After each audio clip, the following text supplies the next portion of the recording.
Dr. Mary, how are you not dancing to this? It's too early to get funky, actually. It's never too early. Too early to funk out.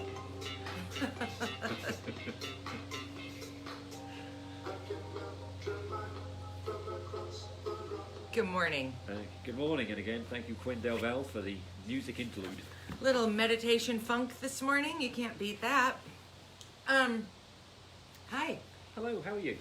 I think I'm well. How are you?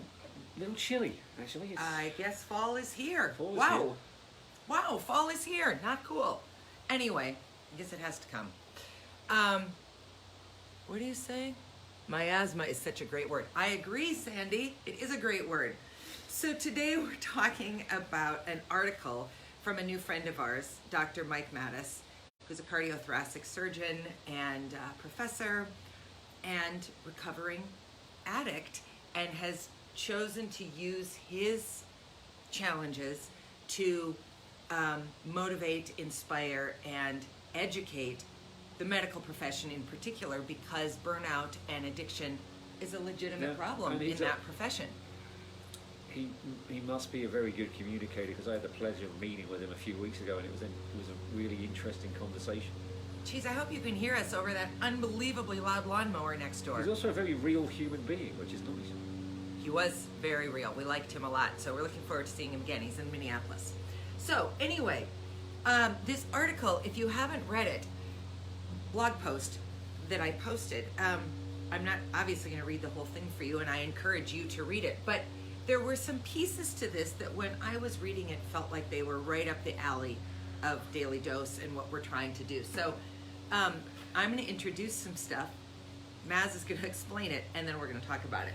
So there are 3 ingredients, according to Mike, for success. One of them is dopamine, which is... It's a hormone and a chemical signal. It does a lot of things. It's, well, one of the associated with what we're talking about. It's a natural painkiller, but it also stimulates that arc from your central pleasure center to your frontal cortex. But it's also used in movement. It allows sleep, mood, apprehension, attention, motivation. It allows you to lay down new memories. One of many things allowed for that. It's part of the chemical arc with other hormones that allow lactation to occur. Not really part of this conversation. But it's got many roles as a neurotransmitter, a hormone, and a chemical signaler, and it's a natural painkiller. Probably where joggers high comes from, or people who can actually get addicted to being in the gym, because it makes you feel good. Not my problem. Yeah, not my challenge. I know I do suffer from an addiction, but the being happy after spin is not one of them. That's probably true. Mike says that dopamine is the molecule that gets us to physically move and pursue anything that is not within arm's reach, literally. So if you have to reach further than this, it's dopamine that drives you to do it. It literally is probably where the phrase "a bit of a stretch" could be linked to part of how your brain works. You're such an etymologist, Dr. Mary. Not to be confused with an entomologist, which is a person who studies bugs in layman's terms. I spent 15 years trying to be a very interesting, unscary teacher of non-biology majors. Yeah, the me's of the world. Anyway, the next ingredient to this is norepinephrine, which is... In some respects, it's the antagonist or the anti-dopamine. It's also adrenaline. That's what adrenaline is. Cousin too. It's the fight or flight thing. Yeah. You know, it either makes you, it shuts down your digestive system, fires up your nervous system, shuts down your digestive system because your digestion takes up a huge amount of energy. So all that chemical energy that you make is then fired into your muscles. So Mike says when we're not running from a woolly mammoth, which I haven't had to do in the past 3 to 4 years. I can't remember the last time that happened. Norepinephrine plays a different role. Instead of fear and anxiety, the very same molecule makes us feel alert, attentive, and activated. So we have dopamine and norepinephrine. Don't I sound like I know what I'm talking about? I thought this was interesting, so I'm going to actually just read you this paragraph. You do sound, you know what you're talking about, because you actually know quite a lot of stuff. Because we are living in this COVID-induced miasma, Sandy, where so many of our future-oriented desires have ground to a halt, the dopamine levels in our brains have been dumped into a river of an uncertain future. What is left? Norepinephrine, all by itself. Left to its own naughty devices, norepinephrine creates anxiety, agitation, fear, and mental exhaustion. Dopamine levels are down. Norepinephrine, left to its own naughty devices, equals low-grade misery. What's the risk here? We fall prey to getting our dopamine levels up with regular quick dopamine desire fixes like Dairy Queen, snacks, alcohol, or drugs. So there is relevance to this, aside from the fact that it's just a really interesting, accessible way to think about science for those of us who don't study science. But then there's a third ingredient, and this was the piece that really stuck with me, because it's the least sciencey. The third ingredient is meaning. Whatever that thing out there is that we desire, that we want, that's in the future, that means something to us. So he says, meaning is subjective. You just have to really care about the desire. It's up to you if something means something to you, or if you can find a way to make something mean something to you. You get to assign meaning to your desire. In his book, Atomic Habits, author James Clear talks about envisioning a future identity as an anchor for our development of new habits. And that, to me, is the most interesting thing. So you have all this science stuff, which is happening whether you are aware of it or not, and whether you're controlling it or not. But this idea of envisioning a future identity. So the reason that I had Dr. Mary read this, and the reason that we're talking about it today, is because how different would our choices be if instead of deciding, well, this is just where I am, this is the best I'm ever going to be, it's only going to go downhill from here, this is it. If instead of making that decision, we envisioned the next big, great, good thing. So for an addict, give me an example of what that could be. What's the envisionment that could actually help you work towards it? If this is one of the things there's a huge if at the start of this sentence. If you're willing to listen, you can get rid of, I call them the screaming voices, the fear, the dread, the uncertainty, the knowing that you don't really know it yet, or you've ignored it. You're afraid of not pandering to your addiction, because that's the power of why it's one of the many reasons why it's a disease. It's fear of not having that. I mean, everyone knows what cold turkey is, and everyone has and can envision what it means. You've always seen it in movies. You're unlucky enough to have been touched by it on a certain level. I mean, it's not pleasant, and I think that's part of the fear that drives you not to get to that point. Not to imagine the person after that cold turkey instance. So for a non-addict, for just a run-of-the-mill person, what's your next thing? So in my case, I say all the time, if this is the best my life gets, what an unbelievable life I have. I have nothing to complain about.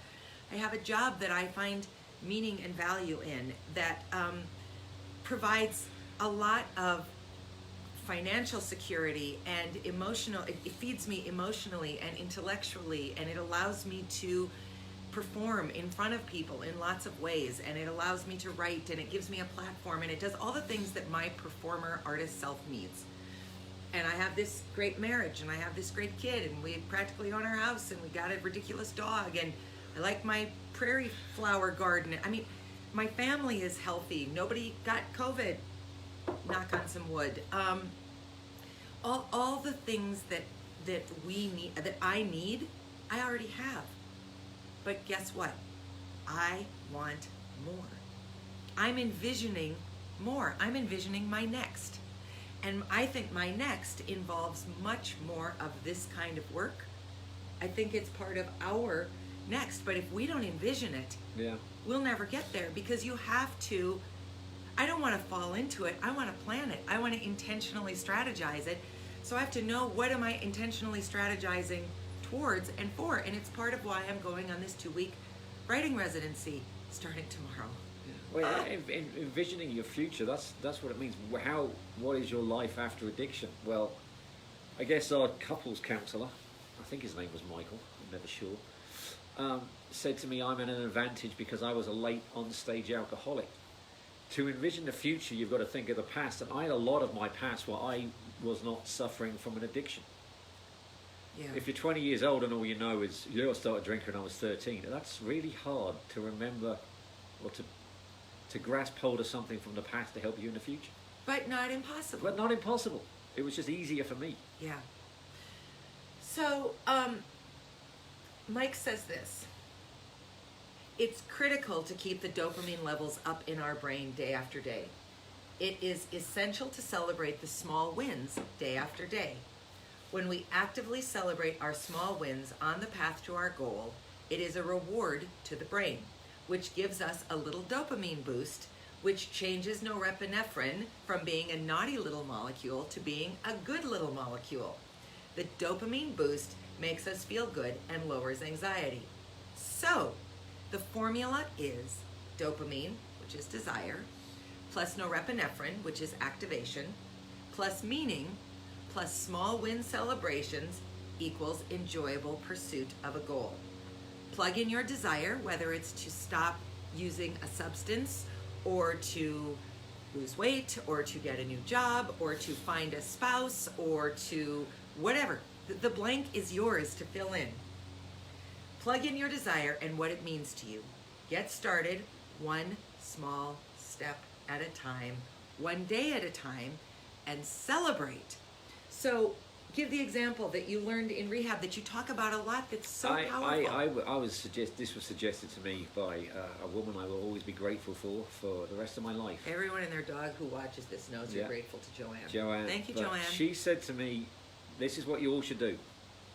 Every morning make the bed. You've accomplished something. Now, when I first heard that, I thought, well, that's ridiculous. But I've actually been sober 3 years and 7 months exactly today, and every morning, that's what I do. I air the bed for about 20 minutes, in case anyone jumps up, oh, you shouldn't make it straight away. It airs. It gets aired, and then I make the bed. I have accomplished something. Now, some of you might think, well, that's ridiculous. It might be to you, but the how you deal with an addiction is you find a thing that helps you. It actually helps me to make the bed. I have accomplished something, I move on. I've shared that with people who have been sober for a lot longer than I. One of them came up to me and said, I took your advice. I started making a bed. I sleep better in it at night. Huh. You know, it's just, you have a desire. That's why when you're in an addiction centre, they don't just sit you down and leave you and keep an eye on you to make sure you're not doing anything. We have activities, therapy, art therapy, movement therapy. Yoga. Yeah, that was bad. It was hard. It wasn't bad. It was hard. Oh my gosh, that was terrible. But you get things to do, and it's relearning what you like. It's learning or relearning your desires and your pleasures that don't include taking a drug in any way. Yeah, so what I loved about this article is that for those of us who don't study science, there is value to having a basic understanding of the biochemical reactions in our brains, because I think, if we don't suffer from depression, this is a tiny inkling of what perhaps the beginning stages of depression are. And I'm not pretending to be an expert, obviously. But it's good to have a little basic understanding of that. And then it's really good to apply it in practical ways. You often will read, retired people will say, well, I get up every morning and I just get dressed. I wouldn't have to get dressed. I could sit in my pajamas all day. But if I do that, I know the day's going nowhere. If I get dressed, I've accomplished something. I've set my mindset for activity, for going out, for having a plan, for having a purpose. We all need that in our lives, no matter what we're struggling with. One last thing about this, and I better be quick. I've met two people in AA that had very productive lives, were motivated, were very successful, retired, and to relax, they thought, yeah, I'm retired, I'll have a drink every now and then. And they both became alcoholics because they had nothing else to do. and it became the driving force of how they got through the day. They didn't even realise what was happening to them. No one does. Yeah. So, just having something to do every day to make you feel like you've accomplished something. I mean, that's probably good advice for everyone. Well, and then celebrate it. That's the last thing. Yes. Celebrate it, even if it's small and insignificant. Celebrate it. What are you out to just take a second and have some gratitude for something you did that was positive? Now you know that it affects your dopamine, which affects your norepinephrine, which affects your ability to achieve what you want to achieve. So go out and achieve something today, even something small. It is basically your motivation. All right. See you tomorrow. Have a great day. Let us know what you celebrate today. We'll talk soon.